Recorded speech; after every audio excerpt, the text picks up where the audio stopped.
So I would say don't live in an old dream. Oh, I want to be like the past. No, man. Don't do that. Yeah. I want to learn from the past, but you need to write the future. That's it.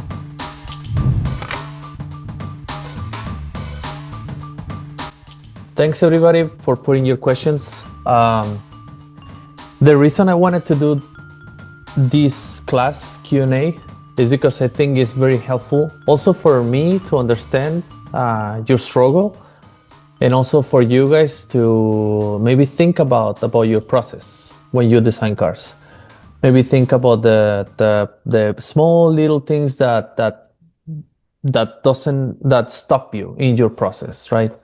Because there's many instances where you're sketching and you're trying to do a surface, or you're trying to make a reflection or something related with proportions, and that little thing that may blocking you, that might be blocking you, I can help you with, right?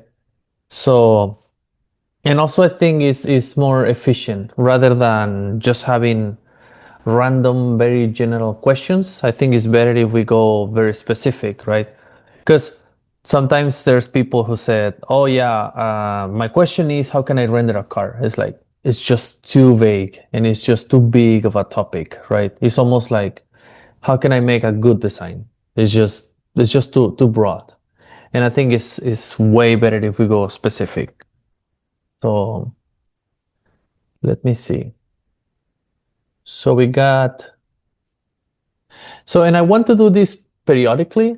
So probably maybe we can do this once a month or something like that. And I think it's better also if you guys, there's a couple of examples, but maybe this is for later on because I didn't specify, right? But for example, FAS, UK, so he put some sketches just to kind of like explain what his struggle is. So, and I think that's pretty good. But for example, here, JP, United States. So the question was about how to tackle the front or rear transitions from side, right? And he's pointed out with a little doodle or sketch, right? It can be as simple as this, right? Don't think that you need to formulate questions and make a full render or something really finished. No, it's literally, I think when you're sketching and in the process, you feel like you have something that is stopping you from keep going. Okay, write down that question, take a photo of the sketch that you were working on, and just literally post the photo and the photo of the sketch and the question, and that's it. Like I think that'd be the best because it's almost like you're gonna capture the moment where you were struggling, and then I can just see it and tell you, oh, okay, this is how you do it, right? So I think that will be a very, very specific type of question, and this is what we're trying to aim, right? So yeah, this is the first time we're doing Q&A like this way. So, and I think it's going to be very useful for you guys and for us to be more efficient with the time. Okay. So here, let me see. Okay, cool. So yeah, let's begin with Abe. Abe, is that the right pronunciation? Is he here today? Abe, Avai. Oh, it's not here. Just put the questions there.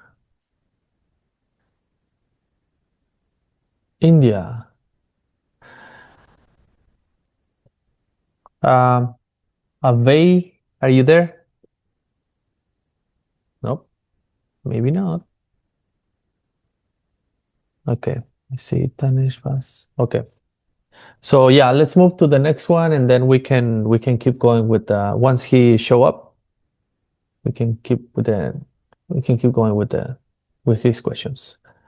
All right, Fas, I think you're here. Yeah, Fas is always around. Yeah. Hello. No, that's good, man. That's good. That's good. I can see your sketches are getting better. Okay, so Fas UK, right? Question Yeah. list. Okay. What exercise do you do to warm up before sketches? Um, okay, this is something that, to be completely honest, there's a point where probably I don't warm up because I would say, I mean, there's always warm up, but I don't do the exercise where I draw lines and circles and things like that because it's just it's I guess with practice you just like go straight to drawing cars, right? For example, could be side views, and um, and if I start sketching side views, obviously the first one is gonna be okay, and then I'm just gonna keep going, and okay, I'm gonna get better, right? So personally, I don't warm up, but I think as a student, when you're trying to get your lines in place and you're trying to have a really good hand, I think you should warm up. And you guys see my Yeah. Photoshop screen? Okay, yeah. So I would say for warm up, I just do the basics. I mean, I would suggest you to do the basics. So something that I would suggest so you can improve your sketches in general, probably is the one that we all know that you do lines, try to do straight lines, right? In on paper, right? And when I say straight lines, it doesn't mean they have to be perfect. No, they have to have the right tension, right? But since we're not doing architecture or something, I mean, even for architecture, but since this is a training for sketching, I don't think you need to be like super perfect like that. No, it's like I think as long as you have a nice feeling of the line, right? When you do cars, they're never straight, right? This is a straight, right? And on cars, they're never straight. They're like that, right? They're always like a little positive, right? So I think it's better if you just like naturally try to do a line that has some tension. That's it, right? Don't do it like stopping it, right? Like this, right? Or don't do it section it. Don't section the line like this, right? Try to make it just one shot and maybe two passes, left to right to left, right? Two passes, left to right, right, left, right, just like that, right? Maybe two passes, but just get a feeling of it. And probably you can train also the circles, right? Same thing. You can do a ghosted circle first, right? Like that. It doesn't have to be like circle, perfect. No, it has to be, it can be just like that. It's just for you to get a feeling and get a little bit more loose on your lines. And one more thing I would say, just practice shading. I think we touched base on that at some point where where you do shading like this from the center and then fade out to the right, center, and fade out to the left. And this is basically the shading that we all use on surfacing and all that. So yeah, if to answer that question, yeah, just try to do exercise simple as this one. It doesn't have to be too complicated. And you don't have to spend a whole lot amount of time. You can just do it in 10 minutes if you want, 5 minutes. So what has helped you to develop your foundational skill and sketch style? For that, I think something that helped me to develop my sketch style, it was not being afraid to sketch, right? Not try to be perfect. Because when we're sketching something, let's say at this point, for example, before I sketch anything, I don't know what I'm gonna do. I have no idea, and it's fine, right? You figure it out on the fly. And I think part of my sketching style was that I was very loose, right? And for example, let's say you do a wheel like that, right? Your wheel is pointing that way, right? But it's wrong. But let's say you're doing this in pen and paper, right? So then instead of starting over again the sketch, I was just trying to fix it right in there, right? What does it mean? It's like, okay, I'm just gonna correct it here, right? And I'm just gonna put more contrast, right? Like that. And you see, now I did this line doesn't matter, right? So, and for example, I want to do a hood, and let's say I draw a line like that. And I'm not gonna use it, but I just like, it happened that I did it, right? So I'm not gonna start over again the sketch. So I'm just gonna, okay, if I don't want that line, okay, I'm just gonna put more accent on this one, right? And I'm gonna draw the cabin. Oops, let's do a shorter cabin. I'm gonna put a cabin like that, right? So in other words, I think what helped me to develop my style is just to be loose on the lines and not to be afraid, not be afraid to make mistakes, and and just make it work, right? If you do something that is like, oh man, I don't like that line, right? It looks like a spaghetti. If you did it, it's already there. Just keep working with that and maybe put some more accents in other areas, and you're not gonna see it, right? You're just gonna make it work. And these little apparently mistakes are the things that are gonna give you a different style, right? Because think about it, when everyone sketch, if you think about someone try to do the perfect car, let's say you have a, oops, I'm gonna try it as perfect as I can, okay? And then if somebody's trying to do this, right? Let's say this is yours, this is the foundation, how to make cars, right? So you make your car like this, right? And you do this, and because you want to be perfect, you want the car to be perfect, and you're not gonna make mistakes. But then another guy comes and say, well, let me do the car. And it's gonna do the same, right? You see, like with little quote unquote mistakes, right? And then it's like, oh shit, no, it's this one, right? Like this, right? And then, okay, the window is gonna be like that, right? Well, you see, there's a difference between these two, right?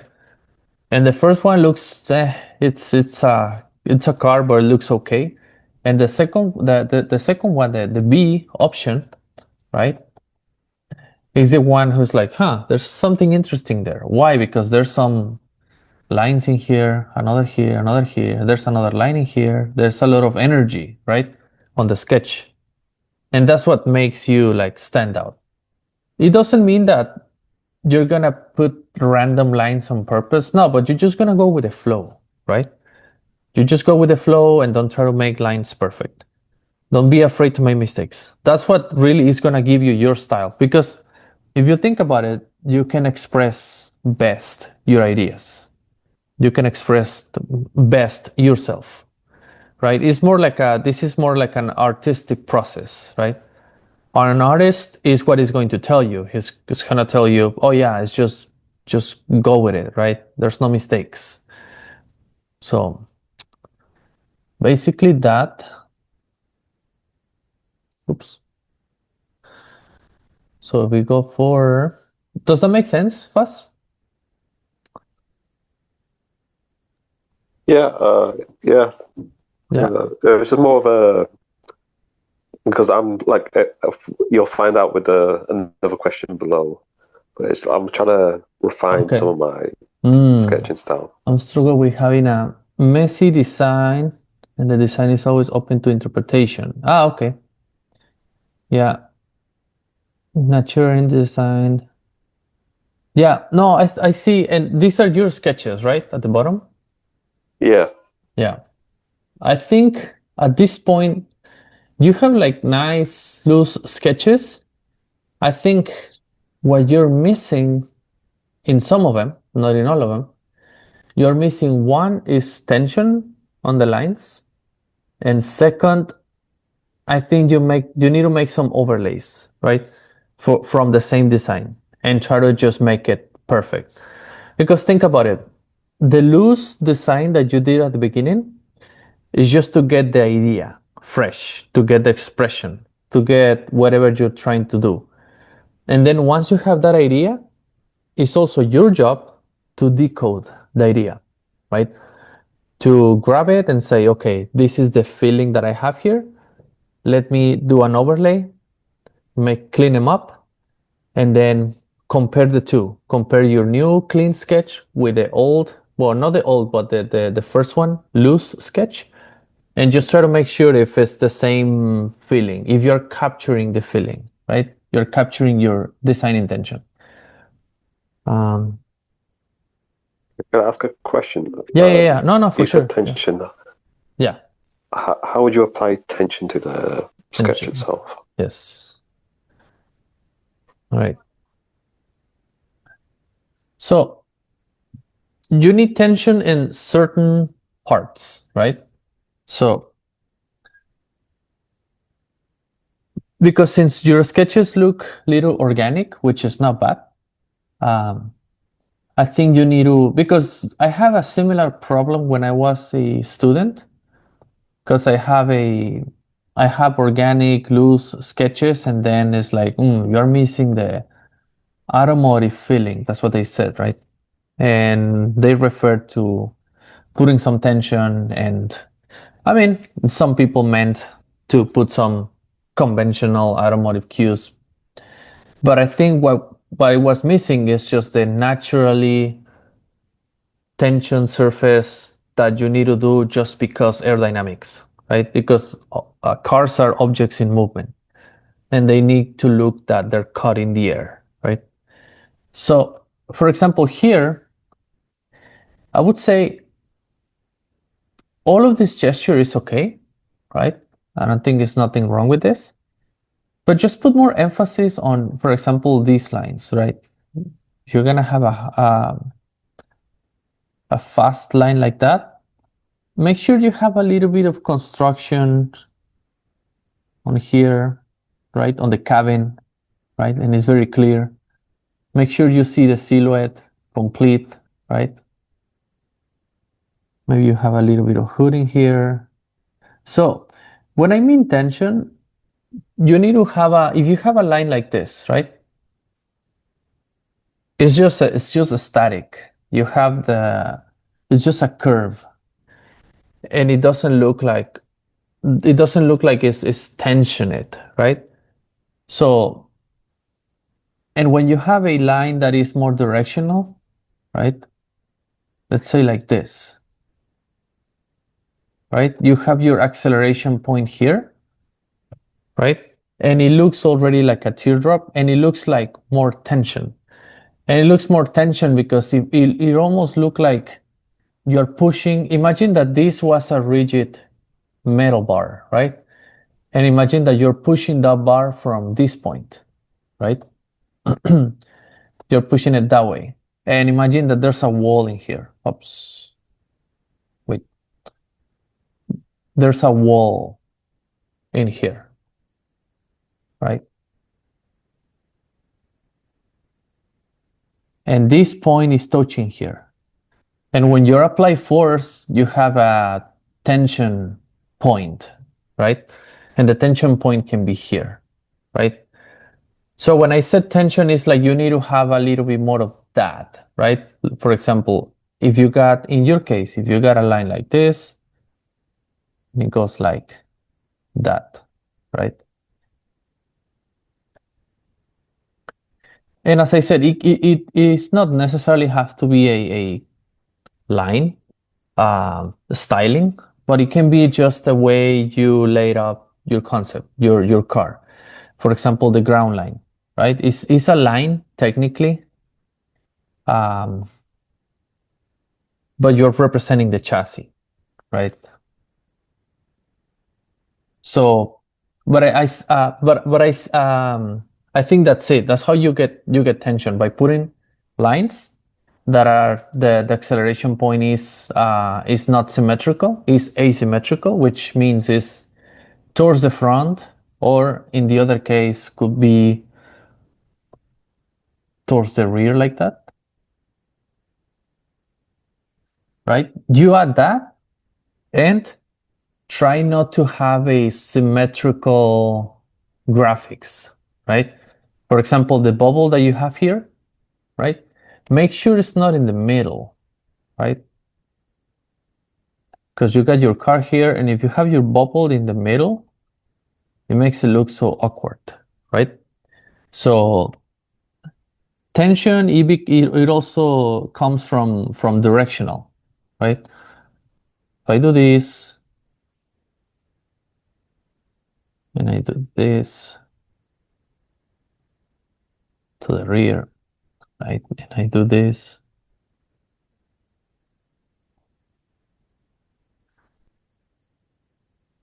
right? It's more directional. These two lines and the asymmetrical a non-symmetrical location of the graphics is gonna give me like tension, right?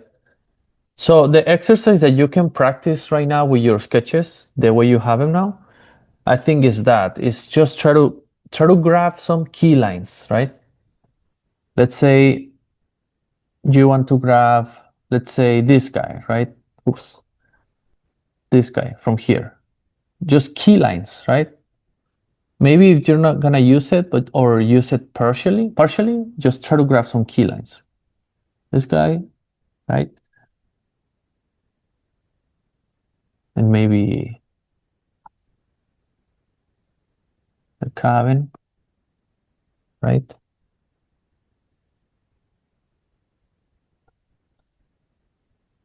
There you go. If you grab those lines, but you keep your design, it already looks more tension, right? It looks like it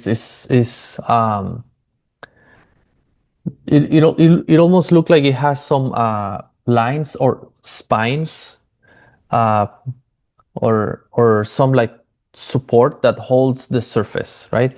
Because if you don't have these type of character lines or construction lines, the whole thing is gonna look like it's melting.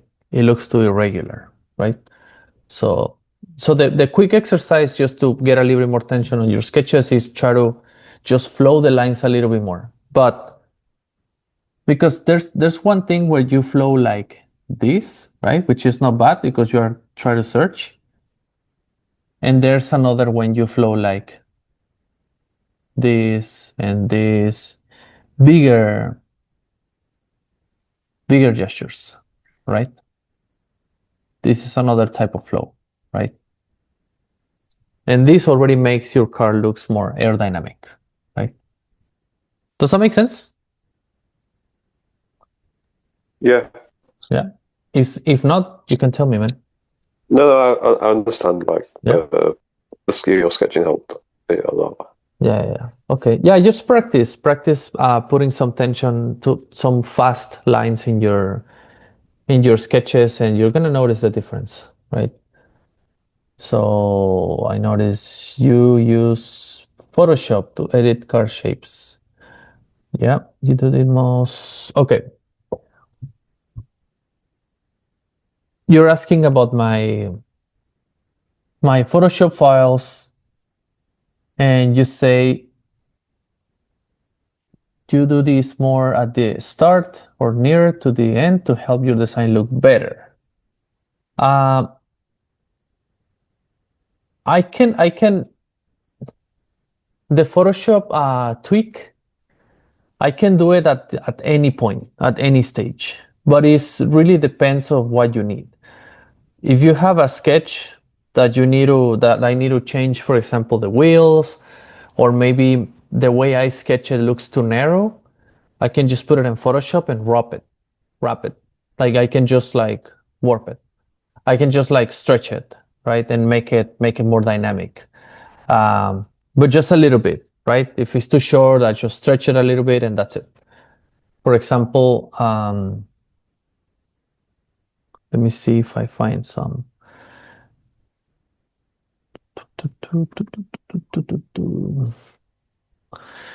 Okay. So yeah, there's a post of Cybius. This guy, right? You guys saw this, right? So for example, in this example, if I'm gonna, let's say I sketch this guy, I think I sketch it a little bit narrower, right?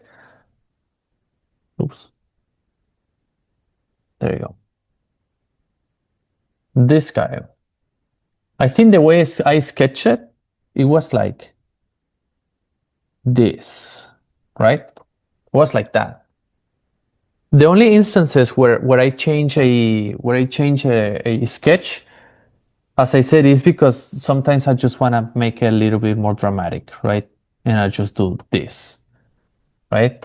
And maybe, for example, I can just quickly do something.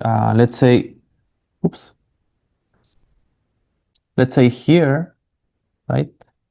I want also the wheels to look bigger, or I need to fix them, right? Because it looks too elliptical now. So probably what I'm gonna do is maybe this, right? And maybe a little bit like that, like this, right? You see? And now already the wheel doesn't look like an ellipse. It looks like a circle again, right? But this is the type of tweaks that I would do on a sketch if needed, right? So I would say you just do whatever you need to make it work. There's no rules, to be honest. Um, Obviously, you need to make a balance where you're not going to rely on Photoshop too much to sketch, right? You should be able to sketch it as accurate as possible. But then if you need to make some quick tweaks, you can do it, right? But you see, and now I have a more stretch car and the wheels still look good. They don't look like an ellipsis, right? So, but yeah, this is the type of things that I do on Photoshop. This is what you were asking? Yeah, that's what I was asking about. Okay. So how come you come up with that question? Like you always sketching something and you hesitate about putting changing in Photoshop or Yeah, sometimes I try it and sometimes it just doesn't work out as what I wanted it to do. Like if I want to change the DLO or raise the height of the vehicle. yeah, interesting. Okay. So yeah, just I mean if you come up with another more specific question, as I said, that's why I think it's better if you guys are doing something and just take a photo, whatever, and then you write a question, and maybe I can retouch on what you were trying to do, right? So, but this could be for next class. Doesn't have to be for this one. So, next page is a design I did for IG. However, okay, the next page you're talking about this page, right? Yeah. And what happened here? Can you tell me? What was your question? Uh, I just was so basically this was done for a competition. I just basically Google searched. It was an autonomous vehicle. Yeah. So I picked Lexus because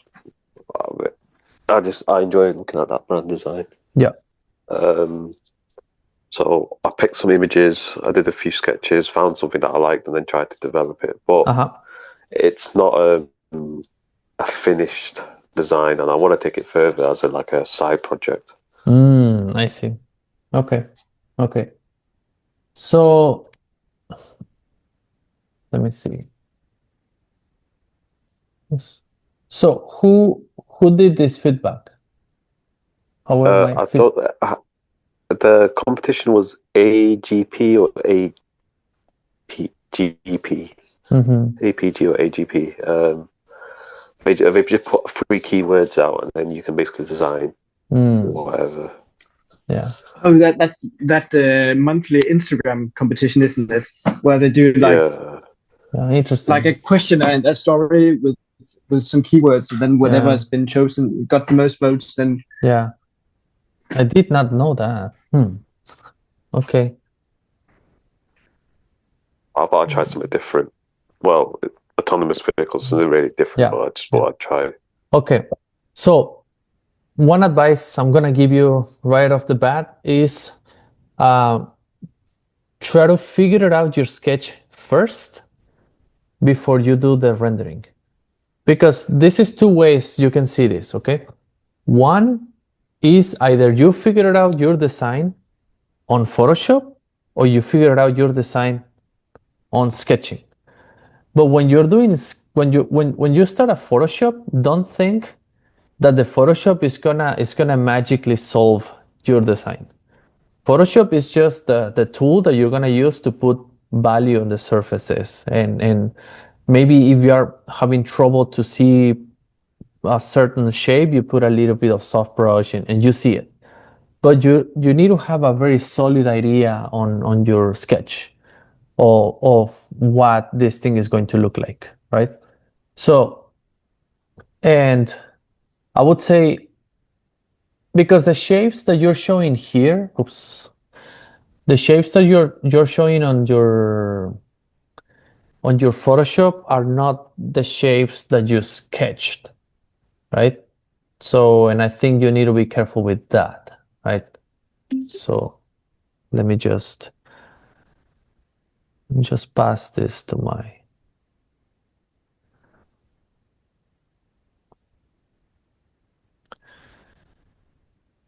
Oh.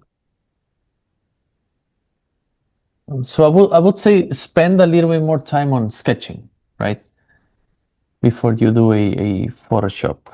Um, because definitely like this, it looks like it's doing this, right? And Yeah. then this is doing this. And there's so many like Play-Doh like shapes, right? Because then you're gonna have this, and then this looks flat, and then it looks like this, right? So it almost look like all the shapes. This is sort of like your theme, right? But when I see your sketches, it doesn't look like that. This side view, it doesn't look like that. It doesn't give me that feeling, right? So if you want to do something like that, it's fine. But I would say just spend a little bit more time on sketching before you jump to Photoshop. And in the refining aspect, yeah, I would say they said you need to refine. So probably you need to refine because this sketch I think is a good idea. What you're missing is just to put a little bit more of information, right? And you start from the side view. So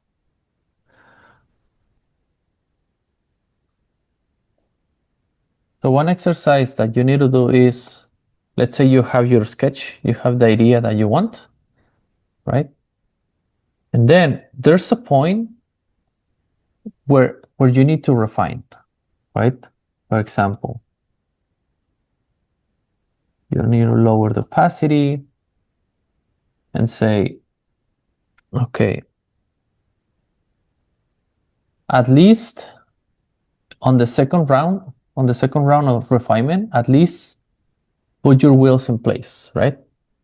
So transform selection, I squeezed it a little bit and rotate it a little bit.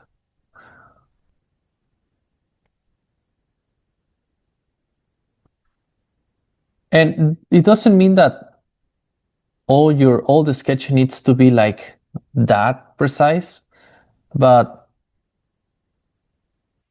it means that at least some areas they need to be super precise, right? Just to give you an idea, right? How to, oops, there you go. So let me just put an example here. Oops, there you go. But you see, so this is the type of things you need. And then your sketch is gonna start making sense. It's not about erasing what you did, but it's about try to refine it a little bit more, right? Because think about it. You have these are your wheels, right? You can just chop it off a little bit. Oops. There you go. Right. This is your wheels, right? Then if you look at it, right, what you had before, it's just like, look at this. Look at this guy. Right? For an exploration, not bad. I think I'm not gonna say, oh yeah, you should be perfect on everything you do. No, no, no. The exploration can be loose. It's fine. But there's a point when you have overlay, right? You have a step 2, right? Step 2, where you need to refine a little bit more. And maybe step 3, you go hardcore on the details. And it doesn't mean that you're gonna eliminate the sketch that you had before. No, but you're gonna create more material, right? The doodle helps you to find the idea, right? If I do, oh, I want to find a car that is here, that is sort of like a bubble, and it has another bubble here, and it has a square here, and maybe the lights are like vertical lines like that, right? And then maybe I have a wheel in here. Like, let's say, metaphorically, this is your car, right? But this doesn't mean that that's it. This is the end of my car. No, this is the doodle that is going to help you to have the idea, to find what you're looking for, right? And then in the next round, right, you're gonna blow it up and say, okay, originally this is what I wanted, but there's a point when I'm gonna do another overlay. And as I said, it doesn't have to be as perfect, but it has to be better than before. And this overlay is when you're gonna start thinking about, look, you know what, my car maybe is gonna have this, the volumes go like this, goes in, like that. It's more like a spaceship type of thing, right? Maybe you decided to stretch it out a little bit more like this, right? And then we're gonna have a surface like this, right? Like that. And you see it's still loose, but it's more defined, right? It's more defined. Like this, and maybe, yeah, I'm gonna have a squarey surface here. Over here. Squarey surface. Then I'm gonna have a grill or whatever this is. Right? Maybe I'll do it like this. Then I'm gonna have another.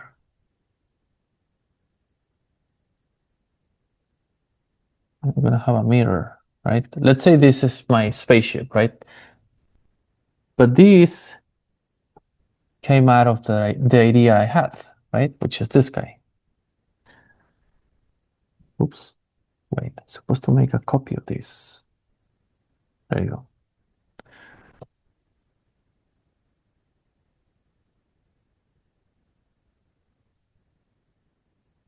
There you go. Came out from here.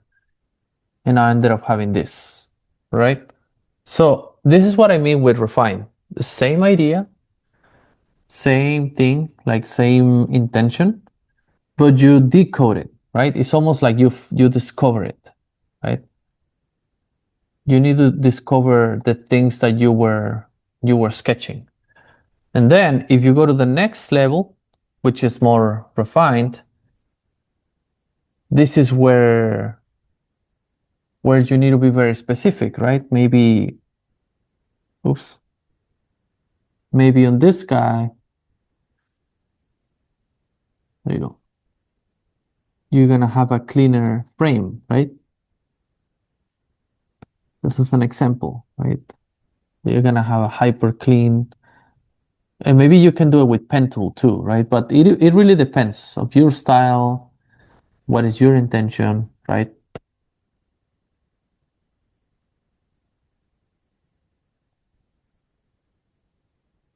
Right? This is where you're gonna see, you know what? You're gonna see more details, right? You see more thickness here, and maybe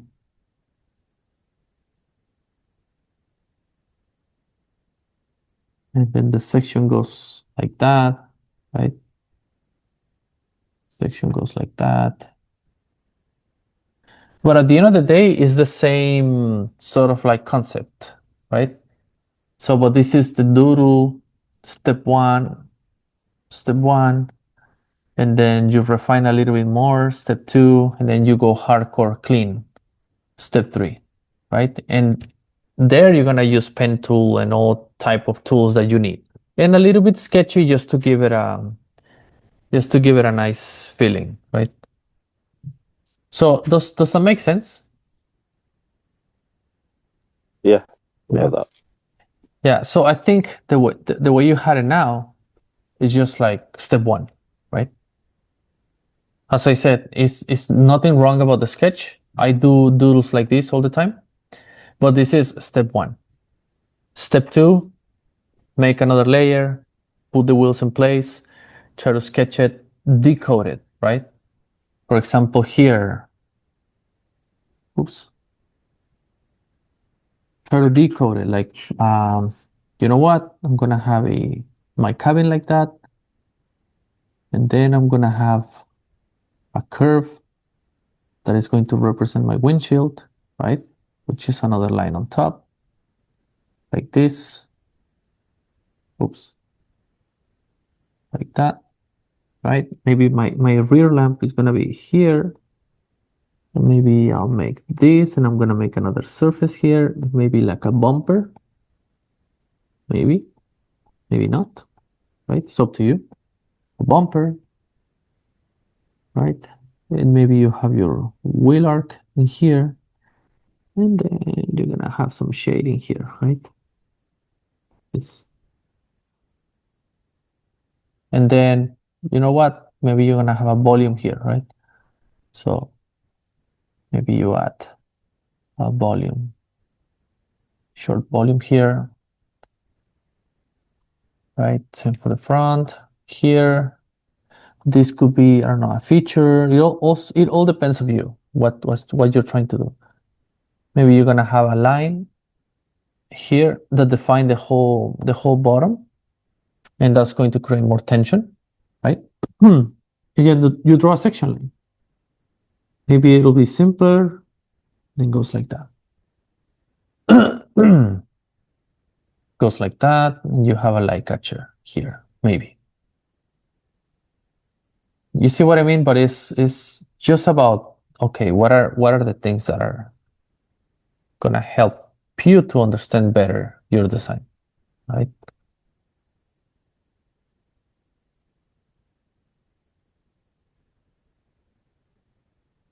So I don't know what your design intent is exactly, but this is what I mean. Then you see it more, right? You see more what you're trying to express. So, and I think you figured out the details like that, like how this thing is gonna look, and then you do a little bit of Photoshop on top.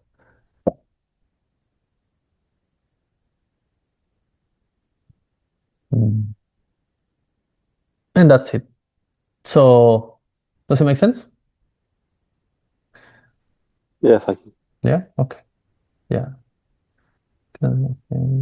Okay. Cool. Yeah. That solves the question of the rendering being flat, because I Yeah. think it's about just decoding like how your design is gonna look, right? And having some tensions on your sketches, it'll help, right? So, but yeah, I think that's your next step, your best next step. Just you are on step one on your sketches, doodles. Step two, try to refine it a little bit more. Okay. And maybe you can put a little bit of Photoshop. Okay. Okay, thank you. Yes, sir. Hey, Hailey. So, you there? Yes, me. How you doing? All good to you? Yeah, very good. So, 17-year-old high school. What? I'm going to high school, but after 4 months later. So, you're attending high school right now, right? Now I'm in high school, but 4 months later I will be in university. Nice, nice. Okay, cool. And what do you want to study? Design? Oh, industrial design. Nice. Yeah. That's funny. That's the way I started with industrial design, and then I moved. All right, guys. Give me just a second. I need to connect my computer.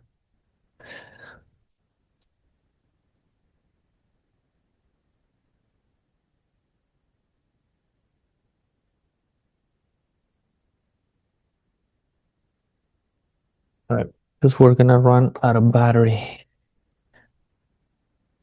Okay, cool. Nice. Just move things around. Cool. All right. So what are your questions? How could you find new things? What do you mean with that? I mean, you said you are just sketching without thinking anything. Yeah. But is it always like this? Are you thinking sometimes Yeah. before you are sketching? I just wanted to know your. I just wanted to know. Yes, yes. This. What is my process Yes. or in general, what is best? I think no, and sometimes when I said I don't think too much when I'm doing a doodle, it all depends on the mission. It all depends of the what is the task, right? If your task is just to do something fun for yourself or some interesting sketch or try to come up with something that is unconventional, yeah, you don't have to sketch and you sort of like let your mind wander and guide your hand and just do some abstract sketch, and on top of that and based on that you extract information. But that's just one thing, right? As a student, when you're trying to get a feeling how to sketch and how to come up with new ideas, since you don't have a very wide mental library in terms of shapes, I think you need to look at inspiration images, right? And when you look at inspiration images, you need to make sure that your inspiration images give you a geometry. Make sure it gives you an information, something that you can extract from. And better if it's an architecture. What I mean with this is don't choose like thunders, right? Like thunders or cracks in the floor, or don't choose or waves on the sea, things like that. Don't choose things that are so like random, right? Let's say we go here, right? Waves. Yeah. For example, this, right? You're not gonna choose just waves like random like that, right? You need to choose something that gives you a geometry, right? Or like if we go thunders, right? The thunder, you don't use this, right? Because as I said, you can always come up with something based on this. But as I said, at the end of the day, the car needs to have an architecture, right? So you can choose the thunder as a starting point, but you're gonna have to do an architecture anyways. And as I said, if you're learning how to make shapes and how to come up with new ideas, it's better if you try to draw forms first. Okay? So Okay. Let's go to Pinterest. Okay. Oops. Pinterest is a great source. Okay. You can make an account. It's free. I hope sign in. There you go. Right. So here, right off the bat, this one. Come on. I saw that image. Come. No? Okay. Okay, let's grab a form, right? So, for example, this one, right? Oh, come on, what's going on with my Pinterest? Okay, I know what I'm gonna do. Okay, again, let's choose a form, something simple, right? Let's say we choose this guy, right?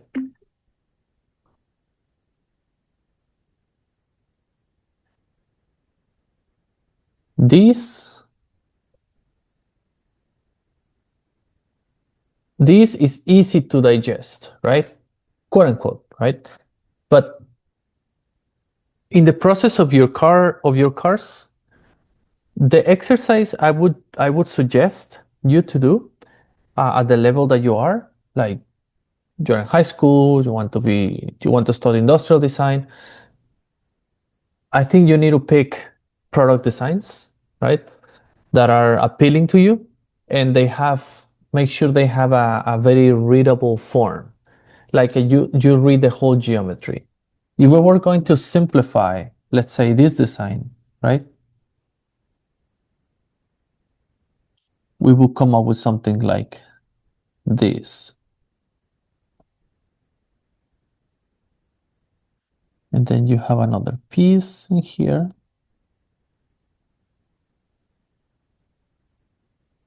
And then we have, there you go, right? Then, and you put your brand, right? Just put I'm gonna make this a Mercedes cube, okay? There you go. That's it, right? So it's easy to digest, right?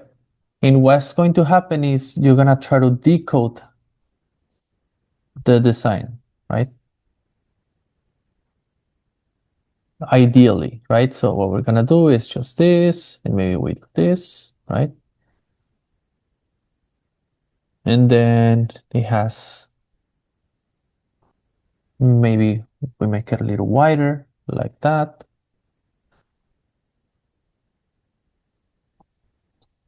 And it goes like this, right?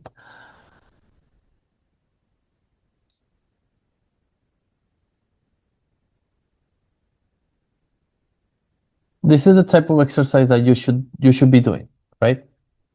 So then you have a better mental library on your mind, right?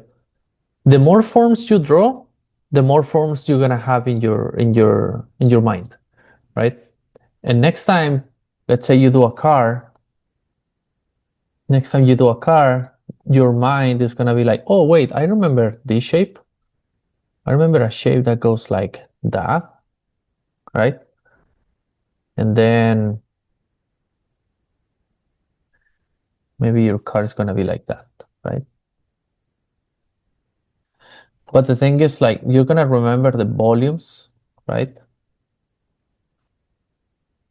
Right? You're gonna remember these shapes, so you're gonna do it like that, right? And you're gonna combine it. You're gonna do something different, right?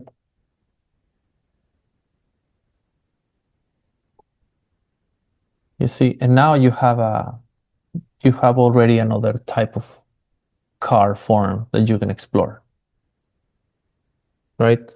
But this is the thing, you need to explore forms, right?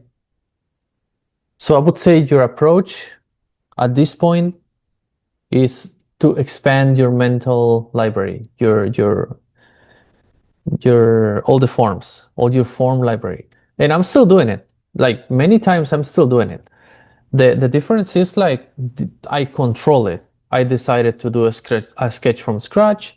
I decided to do a random form, or I decided to pick a form, so I control it, right? But you need to feed your mind with forms. Because think about this, it's like your mind, the more material you give to your mind, right? And you're gonna get more, let's say, materials or ingredients to play with, right? And next time you're gonna be able to be more dynamic when you sketch because you already know forms. Forms are already in your head and you can use them. So does that make sense? Yes. Yeah. So Quick question. yes. When we're on like Pinterest, I Yes. find it like a hard time like what words to use to look up kind of like things that could be like useful and inspiring. Like that I think that's what I struggle with personally. Yeah. Because like I just see a bunch of like car design sketches because that's No, what my that's Pinterest is made of. So, yeah. Look, I think when you see car design sketches is fine. When it comes that when you're gonna refine, I would say, when Yeah. you when you need to when you need to just like get the final accents and the right surfacing and how the lamps look, so how could you make your own different things like that. But when you're looking for the very, very beginning, like just finding a form, you shouldn't be looking at cars. You should look at something else. It could be anything but cars when you're trying to Yeah. make cars. Because you don't want to just come up with a car. You don't want to take an inspiration from an existing car. Obviously, you So can like make what words would we use? words. To be honest, Like to look up. Yeah. most of the times, let's say if I want to design a mechanical design, right? Maybe, or more like rugged, right? Let's say I'm gonna do a off-road truck that it should be like rugged. It should look like it can take the hits. Maybe I can go to mechanical design, right? That could be one. Something is wrong with my Pinterest, guys. Let me open another. I'm gonna open another file. Just bear with me.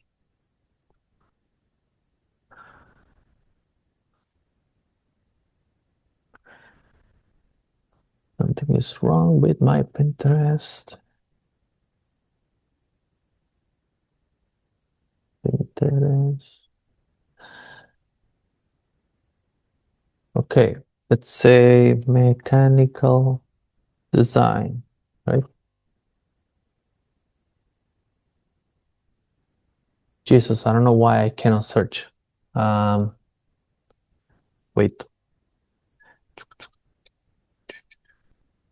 I have Google Chrome. Yes. Yes, I have it. Okay, so we all know don't Google is better. I guess. Jesus Christ. Wait. Okay, there you go. So I hope I can search now. Mechanic.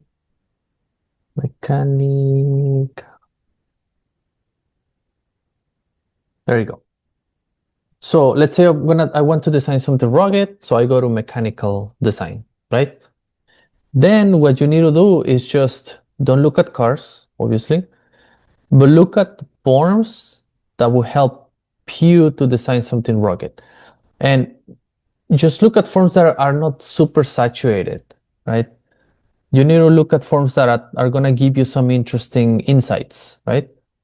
So let's say I grab this image, and if I had to choose one image, I would choose something that give me some insights right away, like this guy. I don't know what that is, but oh, it's a battery. Well, it's not bad.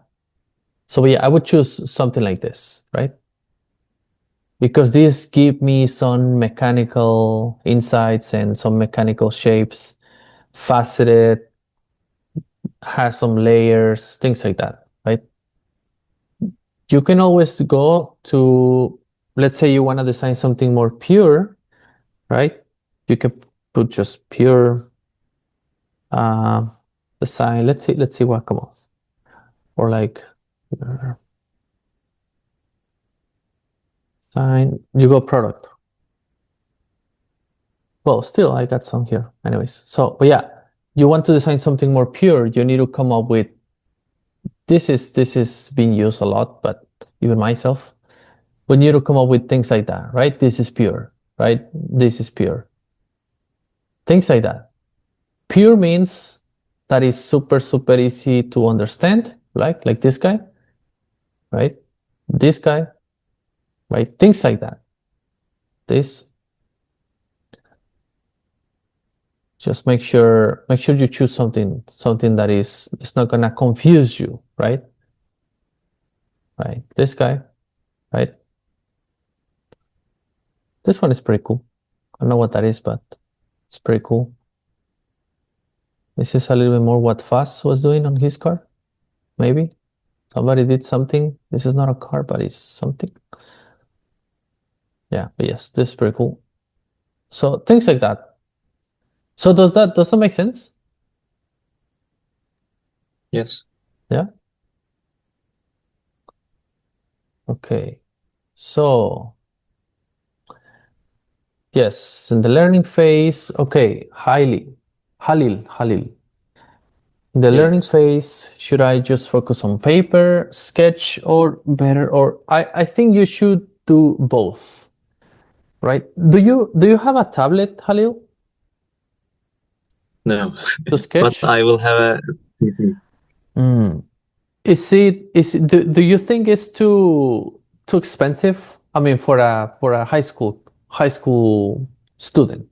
no, but I don't have Yeah. No, because I don't what's that? need it. Okay, I don't need too much. I see. But if you had the need to have a tablet, you should be able to buy it, right? Yes. It's not like super expensive. I'm saying because yeah, I mean you guys usually like high school, a lot of people don't work at that age, right? And it's like I know like you're having a hard time to get some money to buy things, right? You probably need to tell your parents or something like that. So okay, no, I was just wondering like how hard is for you guys to get a tablet per se. So, but yeah, I think you should learn both, right? Because it's a different thing. Because I said sketch is more like natural, right? I think it's more honest, the idea from your mind to the paper, like by moving your hand. And but I think you should learn both because in sketch and digital sketch, you can modify your sketch and you can wrap it, you can cut it, you can scale it, stretch it, squeeze it. You can do many things. Plus, you can begin to do renders, right? You can begin to put a little bit of value. So I would say just at this point, yeah, start with both, right? Don't try to replace one from the other, just both. Because there's gonna be instances where you are traveling and you are sketching in the bus or you're sketching in the car, airplane, whatever, and there's some other instances when you're gonna be at home just doing projects, right? Or doing car sketches. So, yep, just go for both. How you should use AI on which level of the design process? So, have you used AI, by the way? Yes, but I don't use Viscom. You don't use Piscom. ChatGPT. Oh, what do you use? ChatGPT, Leonardo AI. Oh, there's Free. I heard of it. So you can do. I'm not entirely sure, but you can do similar of what you can do in Biscom in ChatGPT, right? Yes. Kind of similar. You can generate images, right? Yes. And does ChatGPT help you to render your sketches? Not too much. I actually I generally use Leonardo AI It seems much better to me, and I try it. I tried it, but it didn't help me a lot. Why do you think it didn't help you? What's going on? Like what do you find? Well, how do you see it? Like, what's your opinion about it? I upload my sketch, SUV sketch, and to render it, but it changed a lot. It changed my design a lot. It doesn't look like my sketch. I would say you feel like there's a lack of creative flow, right? There's a lack of creative control. It's almost like it's almost like somebody else is doing it for you and you cannot have control over it, right? Yes. Okay. So, and by doing this exercise with AI, do you think you learn a little bit? Or what's your opinion on that? Yes. I don't have an opinion. No? Okay. So, but you feel like you're learning by using your AI? Yes. Yeah. I can see the reflections. Yeah. Yes, I can see the reflections. It's just that. Yeah. But you think by using AI now you can do reflections yourself?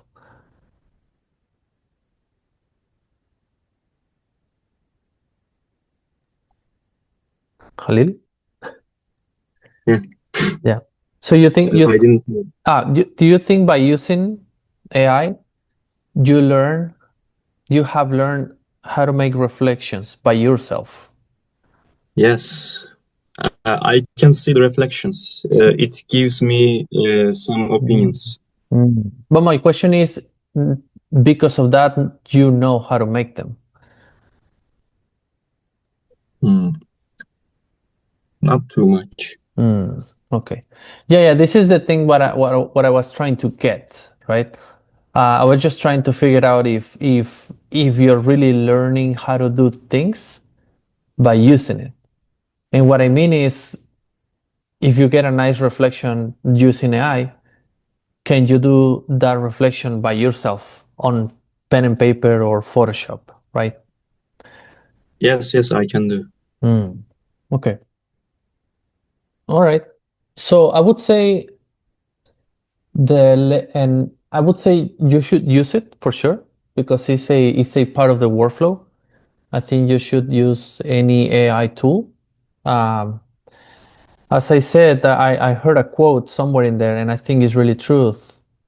And they said that you're not gonna be replaced by AI, but you're gonna be replaced by a guy or girl who's using AI, right? You're gonna be replaced by a person that is doing exactly the same as you do, but he uses AI.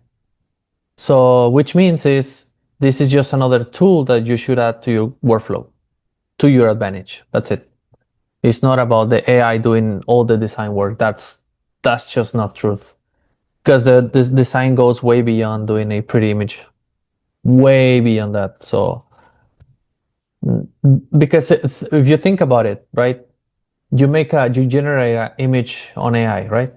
The image is done. Okay, what's next? You're gonna hit print. Like there's a lot of work to do beyond the sketch. It's a lot of work. It's not just like, oh yeah, just print. That's it. The car is done. Production. No, it doesn't work like that. So just be aware of that. So no, but it's gonna help you to your workflow. So yeah, use it. Use it. Which level of the design process? I would say use it when it comes to more. Don't use it when it comes to, for example, help you to render a sketch to see the volumes, right? Or use it when you're trying to find variations of your idea. But you need to be able to be in control of the idea, right? Because this is what's going to happen. If you guys just let the machine doing it for you, then have you seen all the paintings and all the drawings coming from AI and all of them look almost the same? all the designs are going to be very generic. All your designs are going to be average. They're not going to be like unique, right? So that's why you should be in control, because let's be honest, your brain is way more powerful in terms of like the uniqueness, right? Than any machine. So you should just use the full capacity of your creative flow, your creative uses, right? So yeah, AI is just a tool that you're gonna add to your workflow, and yes, use it. Level of the design process, just make sure you are in control of the idea. Otherwise, it's gonna look generic. After I learned English very well, which language should I learn? I'm not sure if that's design related, but I'll answer it. Of course, I have my biases. I'm gonna tell you learn Spanish because there's a whole Latin America chunk of the countries. There's it's a huge chunk of the world, and many people speak Spanish. So yep, I'm gonna say that. So, and after that, yeah, probably Italian, French, whatever. So yeah. So and as I said, it all depends of your mission, right? You want to get a master's at Pforzheim in Germany. Okay, learn German. You want to get a master's degree at IED in Torino, Italy. Okay, learn Italian. So it all depends of you. So should you just focus on the exterior or interior design, being better at both? You should focus on both, right? You should have your favorite, right? You should have your exterior or interior as a favorite, but I think it will be nice, and it will complement your portfolio if you have a sense of both. Because at the end of the day, you're gonna learn from both. They both are geometries, they both have functions, so I think it's better if you keep both. So in the last question, does school really matters? School is a scam. No, I'm just kidding. No, I'm not gonna be a hater. No, I mean, definitely matters, right? But as I said, you need to read, well, not read the room, but you need to read the times, right? You need to be more a little bit analytical on how things happen, right? For example, if you want to go into the car design industry, right? Let's say you want to get into the European brands, right? Let's say you want to work for Mercedes, you want to work for Porsche, you want to work for Volkswagen in Germany. I would say being at Pforzheim in Germany is going to help you, and it's going to open way more doors. It's going to increase your chances to get into the industry than not going to any school, right? It's as simple as that. Why? It's because people from Volkswagen and some other brands are going to be teaching in Pforzheim, or are going to be visiting Pforzheim to recruit students, and they're going to look at you and they're going to say, this guy knows what he's doing, he's already in the program, he knows how to work, let's hire him, or let's give him an internship. As simple as that. Rather than, oh yeah, I'm going to hire this guy because the sketches look good, but I'm not sure if he knows what he's doing. Probably some iteration with AI from another guy. And they're going to hesitate. They're going to say, nah, because I don't know if he really knows how to do it. And they're not going to hire you. Simple as that. So I think it applies to all the industries, right? You want to be in medicine, obviously you need to go to medical school. You're gonna meet people there, you're gonna network, you're gonna learn about the program, and you're gonna go to the workforce, right? But yeah, I mean, the school doesn't matter, quote unquote, because I heard like this, I don't know, it can be people in social media, whatever. And they said it doesn't matter because they're thinking about, oh yeah, there's some guys who came out of the school and they don't make money. Yeah, that's true, but also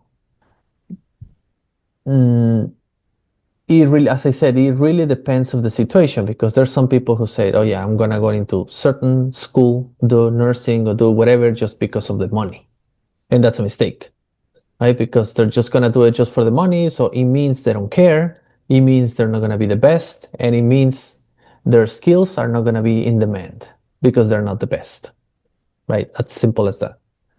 So you want to go to a place where you like it and you want to do contributions, and therefore you're going to be the best and your skills are going to be in demand. Simple as that. If you just do it for the money, some other hungry guys that want to be the best, they're going to kick your ass and they're going to take jobs for you. So the other thing is, yeah, to make money you need to go to school. As I said, it's going to increase your chances because you're going to be more educated, but just don't follow all the rules by the book, right? If I go to school, I got good grades, that's it, I'm gonna be rich. No, it's like you go to school to learn and to be more educated, and then after that you decide what to do with that knowledge. You can do a business, you can do a great product, you can do anything, but don't wait for the school to fix it for you. You just go to school to get educated, but at the end of the day you are the one who's gonna ride the boat, right? You are the one who's gonna say, okay, I'm gonna do this, I'm gonna do that, and I'm gonna be a great designer, or I'm gonna be a great businessman, or I'm gonna be a great doctor, or whatever. So does it matter? Yes, it matters. It gives you some education. Depends of your field. It gives you some credentials, your network. People are gonna trust you more.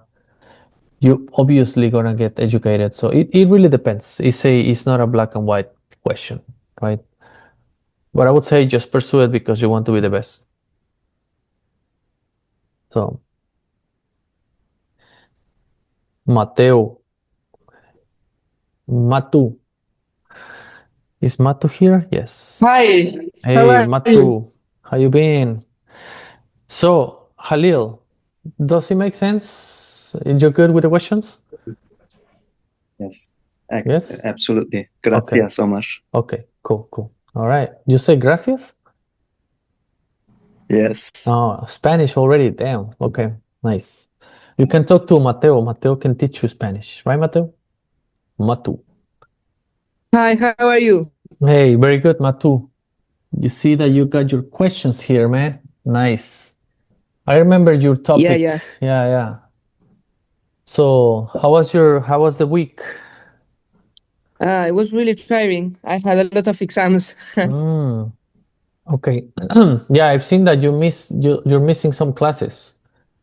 Yeah. Yeah. So I mark you absent, man. By absence, that's it. No, just kidding. No, okay. Mateo, what methods or strategies do you use when sketching in perspective to maintain symmetry between both sides of the front or rear of the vehicle? Here you're talking about the sections, right? That you talked about last time, right? Yes. Yes, the sections. Yeah, that's good. Okay, how do you clearly identify each volume, line, or air intake to replicate it on the opposite side without losing the coherence? Okay, cool. All right, so let's go to the first question. Okay, so I'm gonna pull up something more sketchy, right? I think I'm gonna show you something and you can do an exercise later on, and it's quick. And this can help to decode your sketches, okay? Just give me a second. Let me see if I can grab a sketch. You know what? Let's do it this way. Okay. You see my screen, right? Yes. Yeah, you guys see my screen? Let me see if I have a sketch from last week here.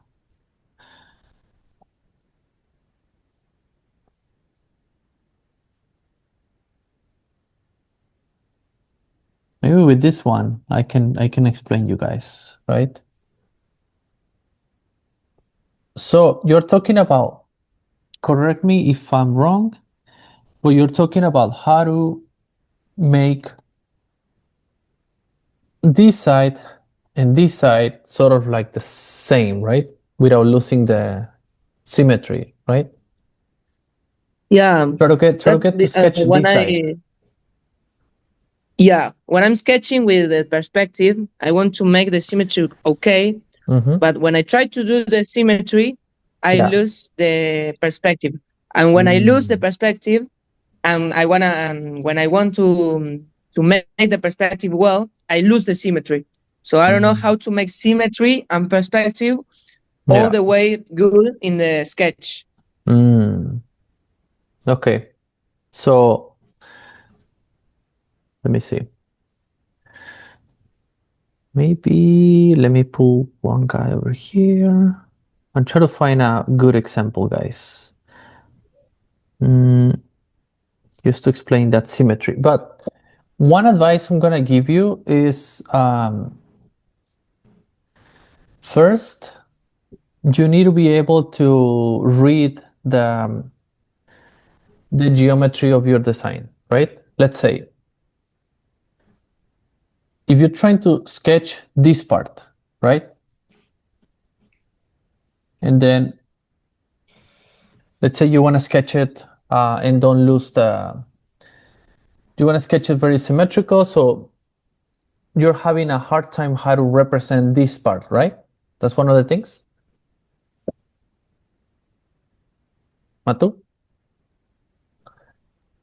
What? I didn't hear, sorry. Oh, this is one of the areas that you're struggling is how to represent this area, right? Yeah. Okay, so here is simple, right? You need to be able to read the section, right? Let's say your section is like this, and it goes like that. And then you have a lip that goes like that, and then you do that, right? Let's say this is the section of the car, right? What you're gonna do in the other side, and this is just an exercise, it's not perfect, but it's something that I can advise you to start practicing. But it's literally you're gonna transfer this section to there, right? What you're gonna do is just 1, and you're gonna transfer the section 2, and then you're gonna transfer the section 3, 4, right? It's literally the same goes here, right? And what is going to happen is that you're gonna just join them like that, right? Maybe you have the spine over here, right? And that's it. Since this car is too exaggerated on the section, most likely that's what you're gonna see, right? You're gonna, you have 1, 2, 3 cuts. In the other side, you're gonna have 1, 2, 3 cuts, right? And then you can put the graphics.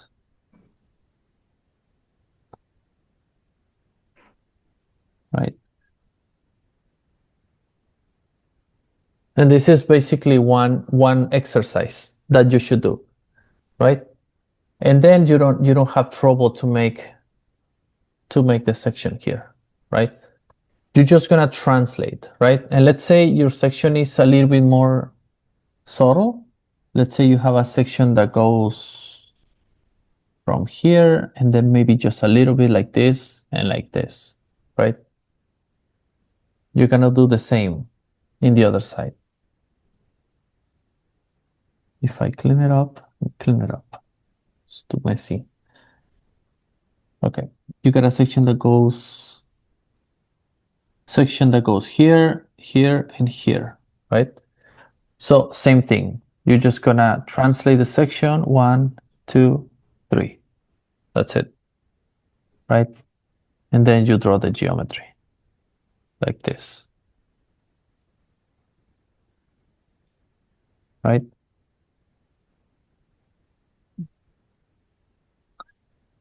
One, two, three. Does it make sense, Matu? This is what you were talking about?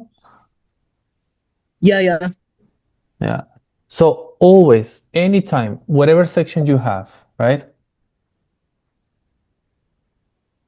Just read it.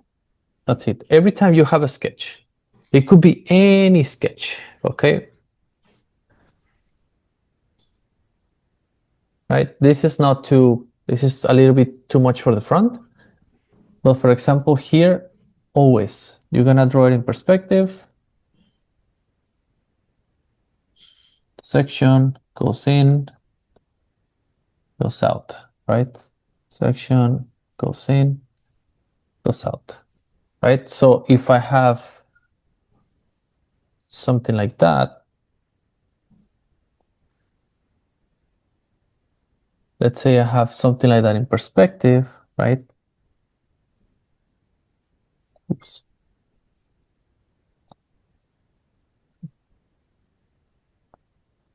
Let's say I want to make this guy, right? And then this is the other side of the...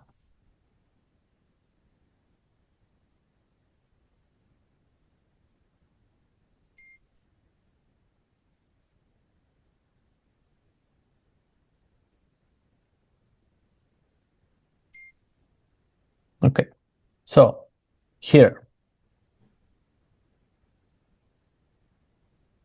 this is my lamp, right? And I have here it's my lamp. I have the hood, and it goes like that. And I have another lamp in here, right? So if I want to make the other side, same exercise. I grab it, the section 1, 2, 3 goes like that, 3, 4, right? So I need to identify my section A, right? I'm gonna translate that to B, right? And it has to look the same. 1, 2, 3, 4, 5, right? As long as you have these two sections, you're gonna be able to have more structure on how to sketch your car, right? It's just about translating your section, right? Does it make sense? Yes. Yeah. Okay. So I would say this is just a basic exercise that you should practice. Every time you're doing a car and you want to figure out the other corner, you just figure it out by doing those type of sections. Let me see. I got another car in here.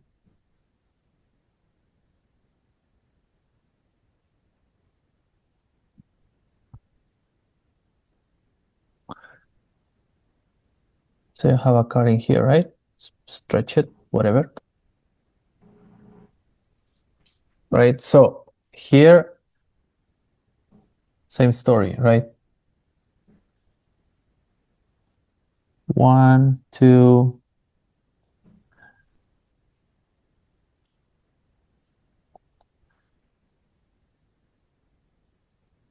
right? And if I just go to the section, you go 1, 2, 3, right? You make the section, you join it with the lines, right? You see, you're gonna be able to get the corners just by doing that type of study, right? And the whole thing is gonna look more 3D, right? Whatever your section is, replicate it, okay? 1, 2, 3, 1, 2, 3. Right? That's it. That's the exercise. The rest, you can do it. It's a styling, right? For example, that I did this with the wheel, right? But that's a styling, but still the architecture is there. That goes for every single car variation that you do, right? Every single concept. Let's say I have a different section. Let's say I want to have these a little bit more in. So I'm just gonna have two lines. Well, then my corner is gonna do this and this, right? Mix them like this.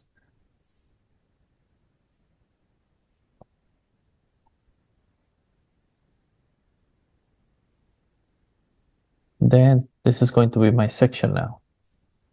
You see, just changes, right? Does that solve the question, Matu? Yes, completely. Yeah, okay. So that's your exercise. Every time, figure out the section, move it, duplicate it here, and sketch based on that. That's going to help you every single time, right? But it's about understanding this corner to try to draw the other corner in perspective, right?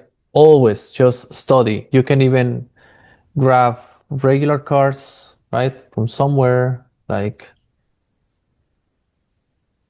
card front. Wait. Remember, this is the guy who doesn't let me research. There you go. Front. Yeah. See, same. If we go to the simple one, like this guy, right? Just random. Random from Pinterest. Let's go. Same exercise, right? You grab this, right? Section, figure it out, goes like that and like that. So you're gonna do translate that over here. That and like that, right? That is going to, and then you join them like this, like this, like this. That's it. Every single time, just move, translate the section. And then you figure out how this thing is gonna make the curve. The curve, right? You have a curve here, curve, curve, you have a curve, curve.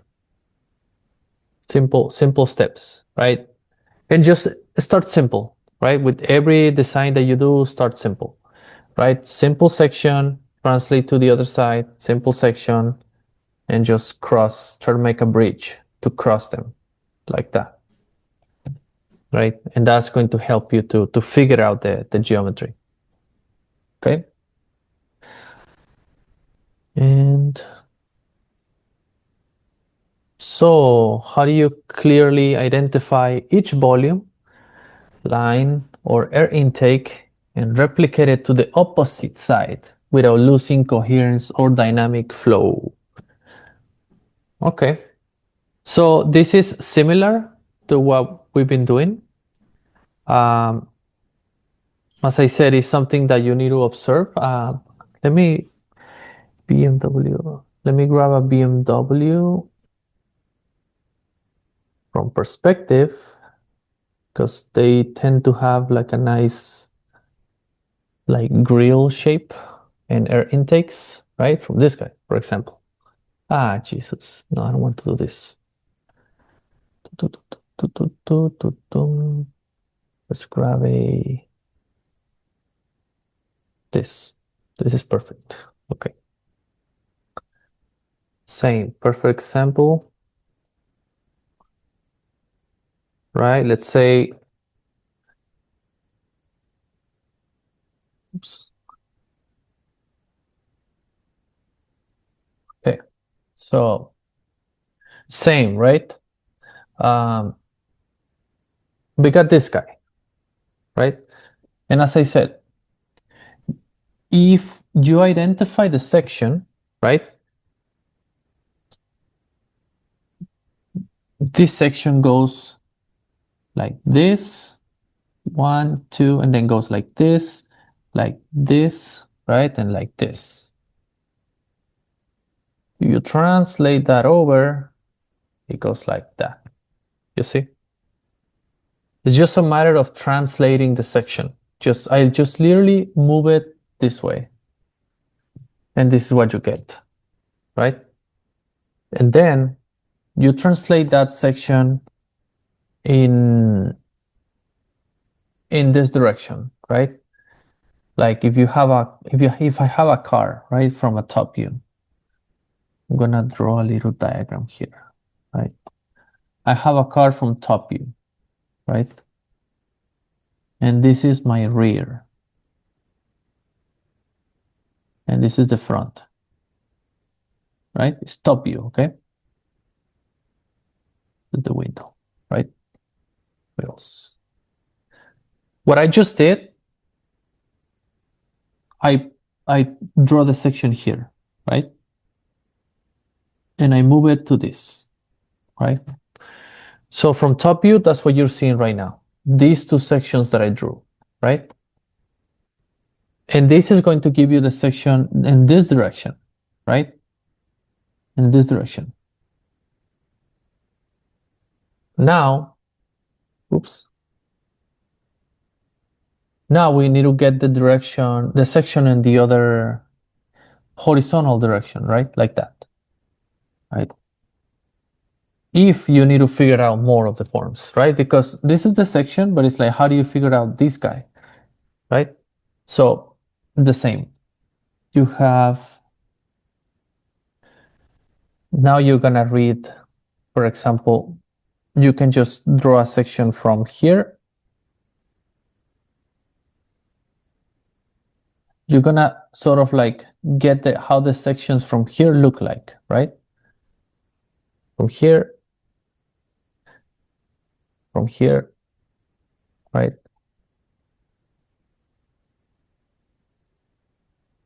And what's going to happen is if you flip them like this, oops, no, gonna copy them first. There you go. You flip them, right? Symmetrical. You drag it, right?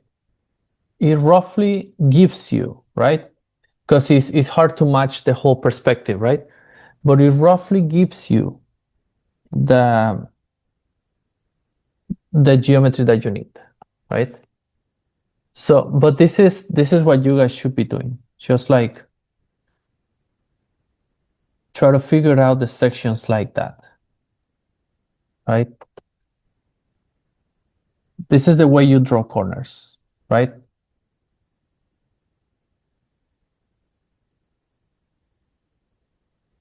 Right, and then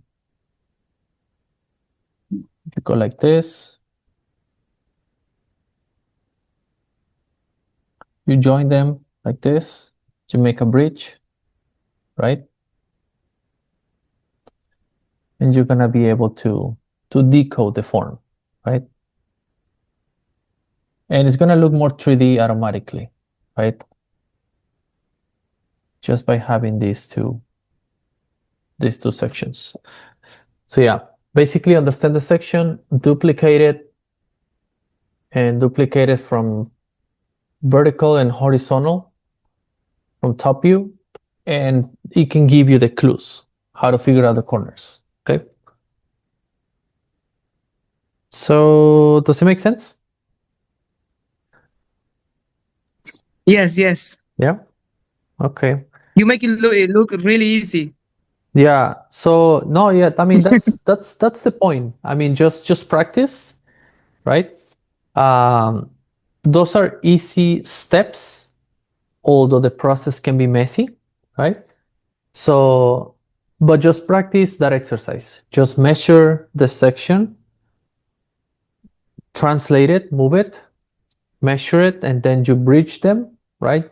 You draw lines across just to understand the feeling, right? And then if you need more information on the other side, you do another section and just duplicate it. So But that's how it works. It's basically you measure one section and duplicate it to the other side. Right? So yeah, do that exercise, and then if you have questions, maybe you can show me an example, right, of the thing that you do, and then I think will be easier just to give you more feedback. Okay, so to the class for the next week, I will keep practicing and I will show you an example. Yes. By the way, you have something for super SUVs for next week or no? I think yes. I will still sketching, but I think I can. Okay. I can achieve something. Yeah, you can practice on that. So yeah, I will practice. Yeah. So next class we're gonna have the final for super SUVs, and then the class after, I think we're gonna start with wheels, right? Somebody suggested wheels. Was it you, Matu, or who suggested the wheels?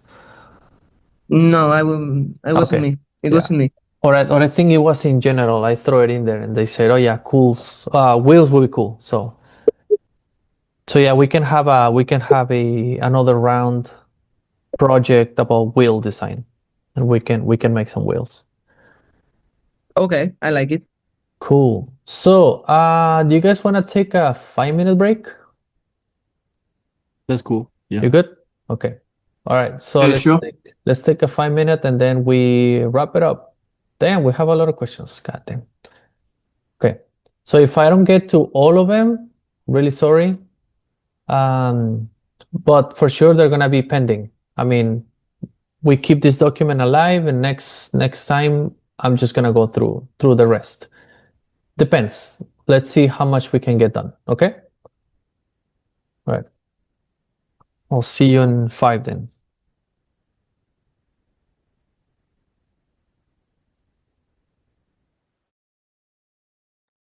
Hey, Foss, are you on the Zoom call right now?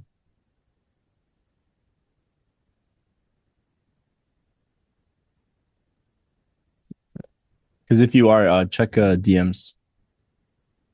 Thank you.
All right, fast. I'm gonna try one more time.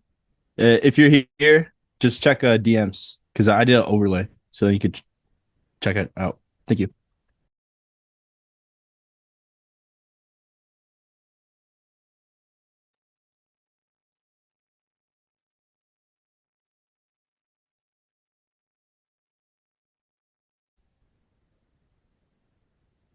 All right. So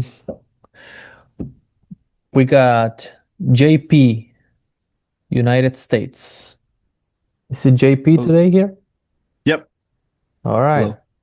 There you go. So, question list. How do you tackle the front or rear transitions from side panel to front end when sketching, as well as spacing with the wheels? And you mean this on the side view, right? I mean, just like mainly like front 3/4, rear 3/4 views. Like, how do you go about with the transition from side to front? And then like also the spacing on like how far away that should be, etc. for proportion. I see. Okay. So, well, I think this really depends of the type of car that you are sketching. For example, if you're making if we look at from side view, right? If we are making an SUV, right? And I think this is what you're looking for. If we're making an SUV, obviously, okay, let's go at this side. Obviously, the lamps are gonna go higher, right? And the front overhang, right? It really depends on the proportion, right? So I think you just need to be very aware how much overhang you're gonna put. And in real life, cars are never going to be like this much overhang, right? Never. Yeah. They're always gonna be like this, right? And even some other, I think proportion wise, you need to have probably like a feet, probably from overhang, a little bit more. So, but as I said, it really depends on the proportion, right? But for sure, you need to draw some overhangs because in some other student projects, right, you typically see where people are just like drawing the fronts like very close to the wheel, and they literally chop off the whole front, right? For conceptual, I think it's good. I think it works if you're doing concepts, but just make sure you have nice overhang, right? And as I said, it really depends on the car because, for example, in SUVs, you can see that, for example, in Audis, right?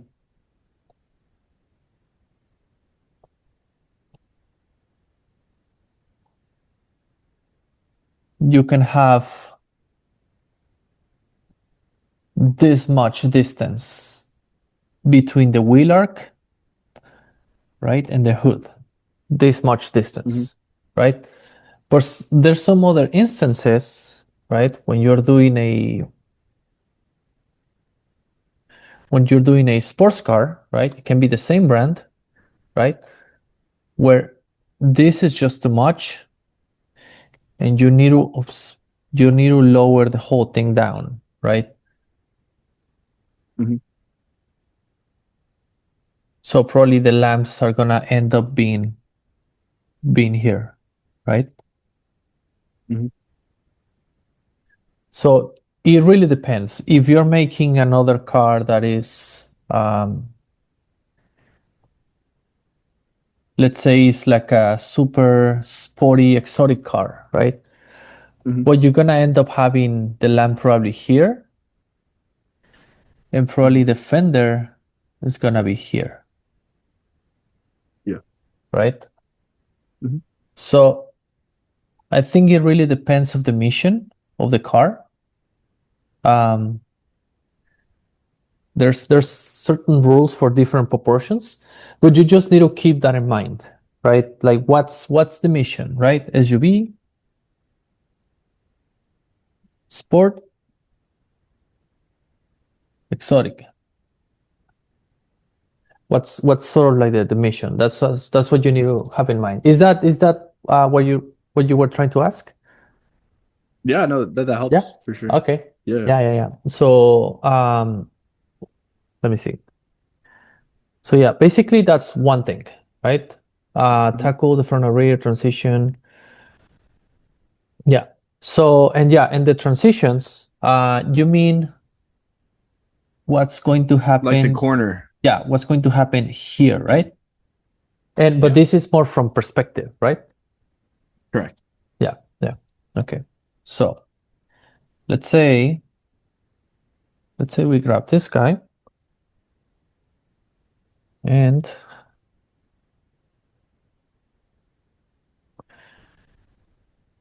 let's see if we can do a perspective just for the sake of explaining, right? I'm looking too lazy now. Oops.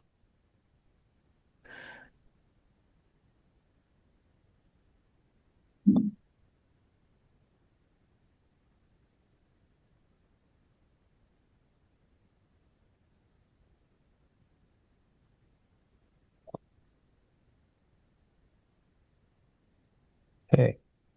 So on perspective, you need to be careful with the distance from wheel arc to fender, right? This whole area, right? In yellow, right? Okay. You need to be careful with that because if you do it too much, right? If you put a lot like this, it looks off. All of this, it looks off. It shouldn't be that amount of fender. It should not. Okay. So as I said, if you make it more sporty, it should be like this. Make it SUV, should be like this, right? But always the fenders are like slim, right? I think the critical part from perspective is the distance between, let me put another color.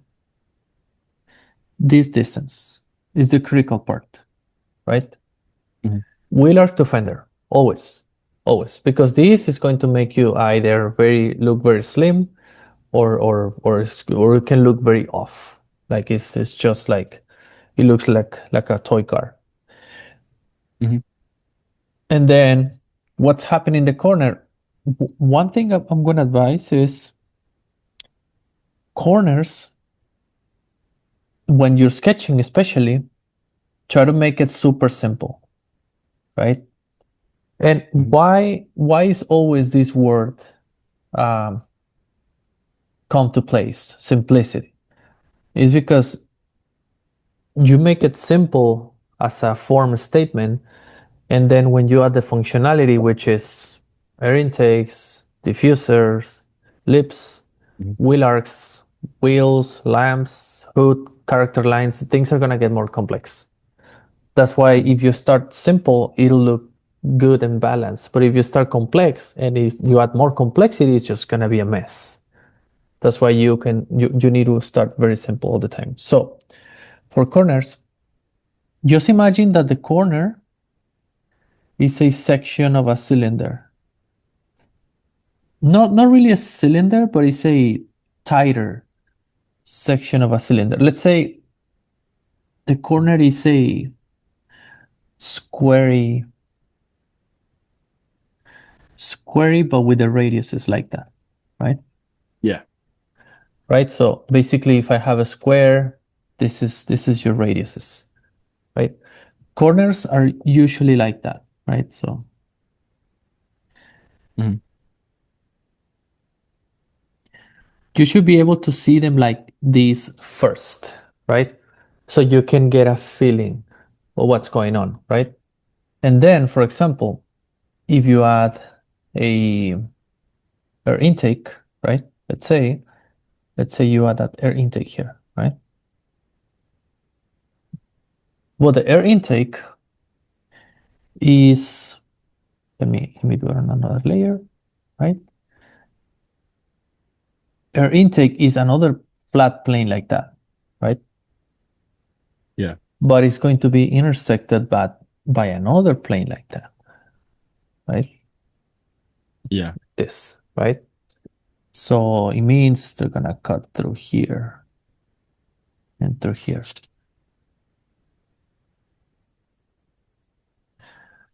So it means you probably, in the section, you're just gonna see this and this and this. Right? And maybe this one you can just flush it up, right? Yeah. So you like work on the blend when you're like drawing it in, kind of thing. Like it would be the fillet. This is yeah. But this is some type of exercise, mental exercise to help you how to make it, right? It doesn't mean like I started like this, my sketches, right?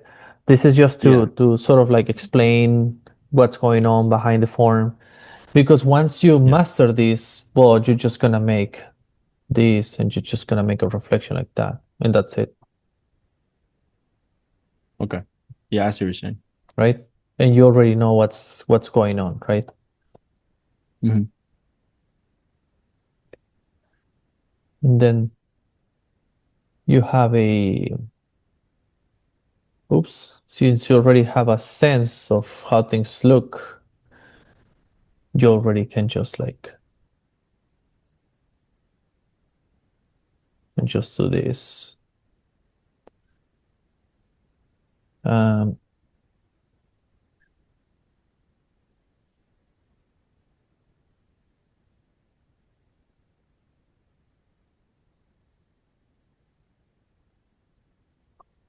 You see?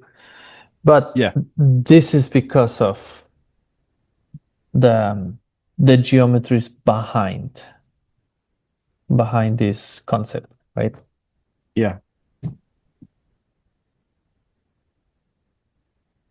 Oops. You see, and then okay, you can read. No, not another color. You can read this guy like that.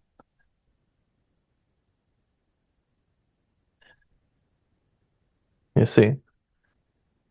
But as I said, this is my understanding because of exercises like this, right?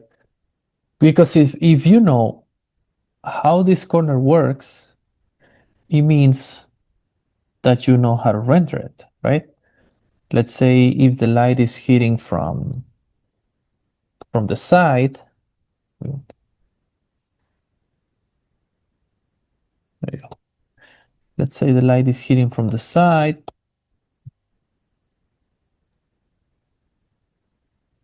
I see what you're doing, yeah.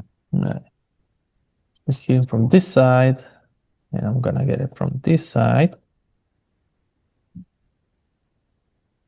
And then when you have a plane that is pointing at the sky, it means that it goes like this. Oops. However, we're gonna cut it, right? It's supposed to be intersected.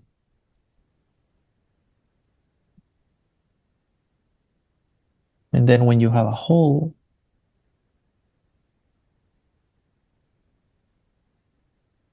you see? And then these, at the end of the day, you blend them because you're supposed to want these to be very clean, right? So then you have the core.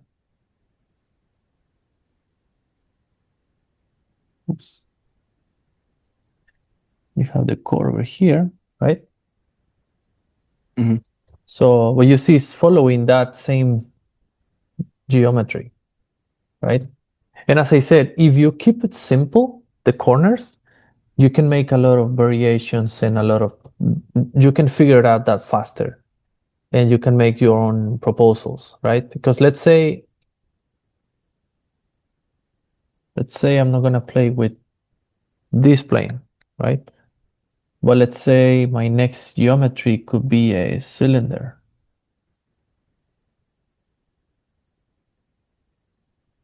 Could be a cylinder, right? which means I'm going to have a cylinder here, right? Which means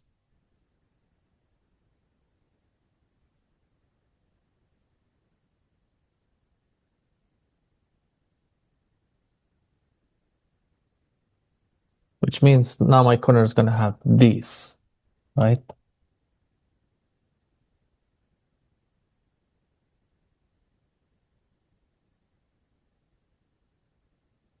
And now my corner is going to look like that because it has a lamp, whatever, right? So it goes like that.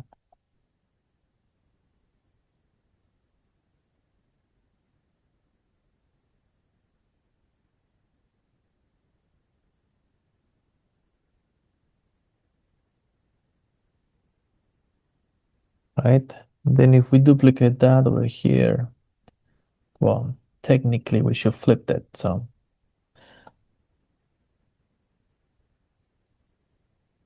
let's say, oop. No, what am I doing? Here, does it make sense? Yeah, no, it makes sense. Yeah. Like I'm like using simple surfaces and then combining them and then yeah. That's your corner. So yeah, then you got your corner here, right? Then maybe you bridge them if you want to do something interesting.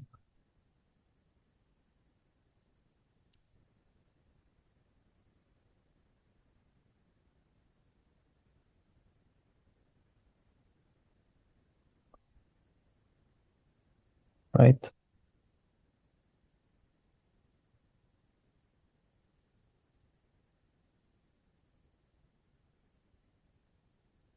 Right? So yeah.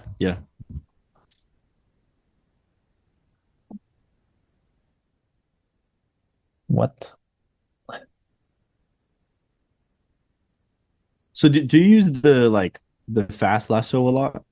When you're like it's kind of. Or more like the pen tool? I use a combination. You should use a combination. Pen tool and Okay. lasso. The thing the reason I'm using lasso right now is just I don't take the whole class just to explain something. Yeah, I know, of course. So, but usually it should be a combination. Okay. You see? So, but yeah, technically just simplify the corners, right? Simplify the corners and just try to come up with a solid geometry, right? What is it going to be, right? And you can play around with basic geometries, right? Cylinders, cones, anything, right? So yeah, I hope that makes sense for the questions that you were asking. Yeah, no, thank you. Yeah. Cool wheels. Yeah, this next. Yeah, we could do. You were saying earlier you're gonna have like a whole day. Yeah. So and it's not too specific of a question, right? I think would be more about any struggle that you have on wheels specifically, right? Like, oh, how can I draw the spoke? Or how can I make a 3D feeling on the spokes? Or how many spokes should I have, or things like that, right? Yeah. But we can do that.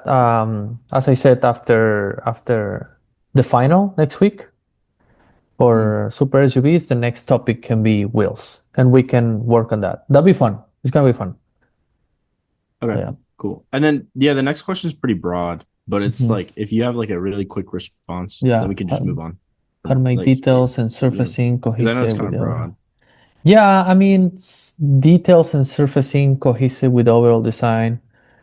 I would say the advice is when it comes to surfacing, it's the same as I said on the corners. Just come up with a very solid geometry, right? Very, very solid all across the car, right? If you're gonna make a plane, for example, if you wanna flow with this one and you wanna make a plane all across the car, you look like that, right? and then you cut it. And since this is your theme, this whole shape, it'll give you a nice feeling through the whole car. Because it's at the end of the day, you need to have a very solid form statement, right? And then the details, right? Details should be just very simple, right? Let's say you want to do a fancy door handle, right? Or maybe you want to put like some dots in there on the corner. But you should be able just to keep it super simple, right? Everything. Okay. Because as I said, then we're gonna add more things. We're gonna add wheel arcs, right? And then you add windows, and then you add the pillars, right? And then you add door cuts. Then it's gonna have a light catcher. Then you add the rocker panel. Then it goes down, right? So the theme is it should be super clear, right?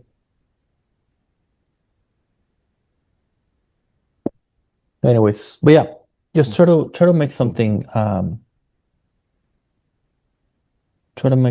cool, simple, right? And you get your designs. You get your designs done. Yeah, and you make your life easy. Like if you start simple, right? You shouldn't be that messy. It should be very iconic. Like if you were going to describe your design with simple words, you should be able to do it, right? So okay, cool. All right. Thank you. All right. Nice. So look at them. Damn, I didn't know we have that many.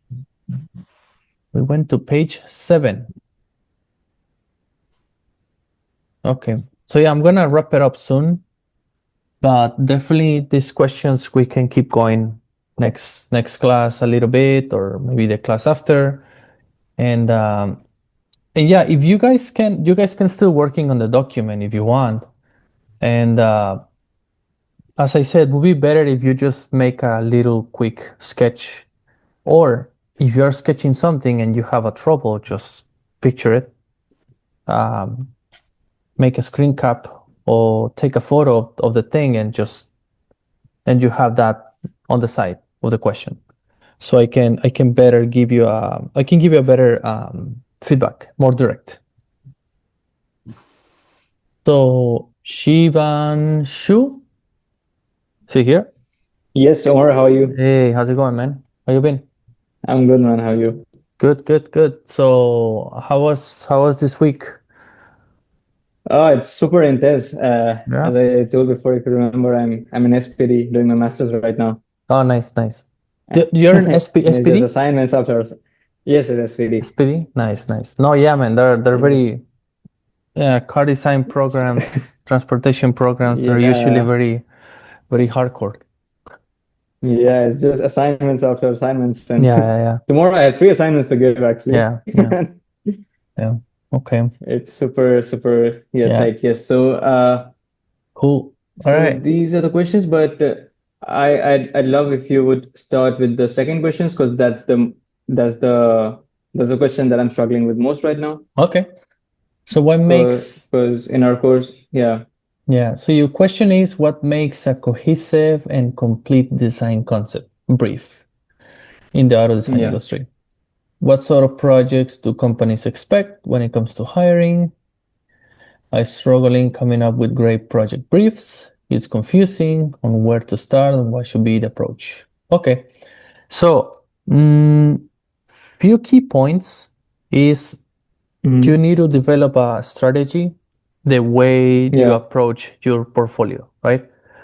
I'll give you an example. When I was graduating from Art Center, on purpose, I make this project super futuristic, advanced, out there, non-production, that it involves robotics and these mechanical arms and just for going through lava, right? It's just a car that is not it's not necessarily in your dealership, right? So It's going through lava? Yeah. So it Wow. can withstand lava, right? It's just for it was a Wow. volcanic experience, robotic arm That's something like I want to do as well, like super conceptual, but sometimes No, that's what I struggle with. No, and it's really fun, and I think the studios do appreciate that, right? However, you should have a variety. So I went from that project to a Porsche Roadster, very production like. Obviously, it has to look new and fresh, but it has to look like it fits into the package, and it can be on the dealership in the next 5 years or 6 years, right? Okay. So, and that's the spectrum I had, right? So don't think that you need to go either super futuristic or super conservative. Yeah. And about conservative, I would say don't go too conservative because otherwise it looks old. You always need to look new anyways, right? If it's a super conservative package or something that is realistic, it has to look new anyways. So, but I would say don't feel that you're fixed with either production or conceptual. No, I think have a variety, right? Because you always the magic that you're doing in the advanced concepts, you can always bring that to the production somehow, right? So I would say just make a strategy, right? Just in as I said in my grad show, I have the lava car, I have a Porsche, and I got another concept for a Genesis sponsor class, and it was like this very long hood and four passenger, but very like Cadillac long, like super. It looks like a boat, right? So, and as I said, this is the type of things that you need to take in consideration. So yeah. So have your plan, right? I don't know what are the projects that you've been working on later on, but have your plan. If you don't have a super advanced out of the box project, just make one. But yeah, have a variety, right? If you're gonna have a sports car, make sure you have also a more like a truck, and then you can have another more like a racing car. Like just make sure you have a variety, and that's it. Just make sure that they just want to see that you have some skills. And there's one thing like in our course, we're working with companies. Like I can't disclose the name of the companies, but like when considering the brief, they expect us to come up with something new, something personal, like something that's coming from our personal identity. But sometimes I struggle. Like when I present something too conceptual, it goes into like this. That's way beyond. That's too much. And when I present something like conservative, it becomes too boring and something like old. That's why it has to be in between. Yeah, has to be in between. And I know that feeling. Like sometimes it's like, oh, you need to okay, this is what you guys asking for, and it's like, oh, it's so boring. It's like you guys said it, but I think that's why it's something in between. It's something that don't do too much, otherwise they don't believe it. But don't do too little because they're gonna think it's boring. So you need to just find the right balance, I would say, right? And I know it's broad. That's not really the answer, but this is sort of like the big picture that I see. It's like just try to I see the direction. Yeah, try to read the room. Try to figure out what they want, because sometimes they have a brief and they said, "That's very hard. Go nuts." Sometimes they said, "Go nuts." And you can go nuts. But some other, but then you need to figure out what do they mean with that, because they might say go nuts, but it's not as nuts as you believe, right? And it happens many times in my school. It's like you guys said go nuts. I just went there, so. Exactly. Recently, I actually went nuts, And as soon as that, I actually deviated a little bit from the brief, and that's when it went off. So I had to come back to the brief and So think another more thing, on that direction. when you're gonna do something crazy, make sure you back it up with some scientific research or scientific findings, right? Don't say, "Oh yeah, my car is gonna float," and it's like, "How? I don't know, man. It's gonna float." Right? So you need to hold into any scientific research. It can be even a theory, right? But it has to be there. Like technically, it could be possible in the next 200 years because all this research indicates that we might have that technology. But I think that will be the approach that you need to get at the beginning. Just make sure you back it up with a piece of technology, something, right? Yeah. For example, MIT had 4D printing materials, right? And what it means is they have these materials that can change the shape based on temperature or electrical input, right? So then you can make the argument that, oh, my car is using 4D printing materials, and when you're on the road, and then I don't know, there's a lot of friction with the air, the car morph into some other shape because these 4D materials react also to friction or react to things. But as I said, you need to have that a little bit of scientific. So then your car doesn't become a entertainment design project, right?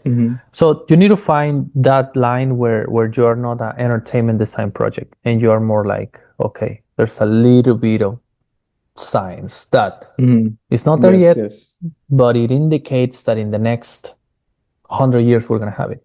Let's say it could be possible. Yes. Yeah. So just hold yourself into something. Okay. Yeah, so the next question would be the fourth one, and how I would relate to it. Like when there could be a brief, like you design in the direction of your identity or the things that you like. So what you do is you make a list of things that you actually like, and you see how you could implement in the design process and some elements of the design. But I think there are two parts for the same question. Like when I get stuck on some things, how like I wanted to ask you, how do you approach creative problem solving and like taking inspiration from maybe some other field or some other things that you like or you're interested in, and implementing that to your own design concept whenever you feel stuck at some point of time. What is the thing that you feel stuck specifically? Like, could you give me It's not something like right now, but okay.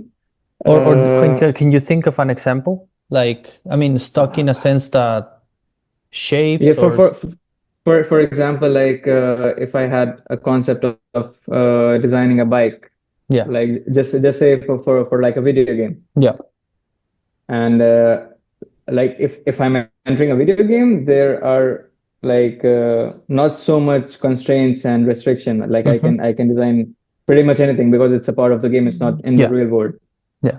And I have to bring something of my own, something that should be novel. It shouldn't look like that something like this project has already been made by someone else in some part of the world, because it has to be personal, it has to be authentic. So how can I approach that? For example, let's just say it's a bike for a video game. So how would you approach it? I mean, you technically can do anything, but still, since it's a bike that is going to be consumed by humans that bought the video game, if you think about it, it has to make sense for us, right? So it has to make sense for the customer, right? Because if you said, "Oh, I'm gonna design some weird shape and this is a bike," it's like, yeah, you might, if it's too abstract, you might get the idea because you're designing it. You're designing the bike. But for someone who likes bikes, is gonna say that doesn't look like a bike, right? So that's why you need to that's why you need to play, you need to have a nice balance. You can make it super abstract and futuristic, but make sure you keep some of the bike things, on these futuristic bikes so they can make the relation that it's a bike, right? Because if you make a sphere and say, oh, this is my bike, they're going to say, that doesn't look like a bike. But if you make a sphere and then you make a seat, you make a scoop, right? Or maybe you split the sphere. You split it and in between you put a seat, right? And then you put a guy sitting there. And then you chop off and put wheels, and it's like, okay, that's a bike. Okay, that kind of looks like a bike because you have at least something that they can grab onto and say, oh, okay, at least the mannequin isn't like a bike position. It's like, okay, sure. So how would I would approach it if I were you, and if it's like a motorcycle for a video game? Yeah, I would just go crazy. I will keep the bike attributes. And I would look for, man, you have no idea how powerful is simplicity when you have something simple. And it's not, and I want to stress this, so I can't stress this enough, but simplicity is not about easy, right? No, simplicity is about easy to read. That's it. I'm not talking about, oh, do a cube, do a sphere, do a... No, I'm talking about this easy to read. And it can be related with geometrical figures. It's fine. Like, it can be as simple as that. But just make sure it's about easy to read. What is the message, right? Don't make it too messy. And man, and those things, those shapes are more memorable. Like, people remember those shapes. When you have a too messy, too busy design, like, people don't remember it. People just say, yeah, it was kind of messy, whatever. Or they just skip it. But you have something super simple and well balanced, and you have nice details. People remember that. So I would go retro cars, I guess. Kind of like retro cars because they're timeless and everyone still likes them. Yeah, they were thinking more about art back in the days, I believe. And right now they're just thinking about just make it work and make some money and whatever. Like, it becomes more and more into a business. Yeah, exactly. So, but it's because of the times, right? You cannot, even as a designer, you cannot expect to live in the times where, I don't know, Chris Bangles, Yaro, man, those are like different times. That's it. Like, what's going on? That's something I really wonder as well. Yeah, what's going on in our times, and that's when you need to pay attention to what's happening in our era, like in our generation at this point. And this is. So would you say that we shouldn't consider designing as like an art object, but to design as functional and just to go along how the industry is going right now? It's still art, right? But you just go to the classic cars to learn what was good about them. Yeah. But in today's day and age, you need to look at the new emerging technologies, right? The new the things that are hot right now, quote unquote, right? The things that are new in the industry in general, right? Robotics, artificial intelligence, all the look at the fashion, look Boston at the Dynamics kind of things. Yes. Boston Dynamics. Like look at what's new, and what are the new cars from this era, like how they're gonna look, right? Because they're not gonna look like classic cars. I'll tell you that. You can learn from classic cars, but it doesn't mean that you're gonna bring the classic cars again, because those were their times, right? Yeah. So, and this is more philosophical, but you're supposed to be writing the history, right, of cars. You're supposed to be writing like, okay, what's next, right? So we like classic cars, they did their thing. Giugiaro, they did their thing. Cars back in the days, sure. But what is today?